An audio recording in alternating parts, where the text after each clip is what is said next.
দেখো বর্ষাকাল তো চলেই এলো, আর কদিন পরেই হয়তো বর্ষা ঢুকে যাবে। তো এই যে বৃষ্টি, এই বৃষ্টিকে ইংলিশে কি বলে? রেন। তোমরা সবাই জানো। কিন্তু এই রেনের কিন্তু অনেকগুলো প্রকারভেদ আছে। কি কি প্রকারভেদ?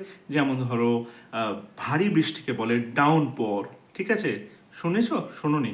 আজকে প্রথম শুনলে? যাই হোক, ভারী বৃষ্টিকে বলে ডাউনপোর, হালকা বৃষ্টিকে বলে শাওয়ার। ঠিক আছে, এই রকম বৃষ্টির বিভিন্ন প্রকারভেদ আছে। তোমরা কি জানো সেই প্রকারভেদগুলো? যদি না জানো তাহলে এই সম্পর্কে একটা ডিটেল ভিডিও আছে আমার চ্যানেলে। সেইটাতে বৃষ্টিকে আমরা ইংলিশে কি কি বলি, কেমন কেমন বৃষ্টিকে কি কি বলি, খুব ইজি কিন্তু খুব ইন্টারেস্টিং ভিডিও দেওয়া আছে।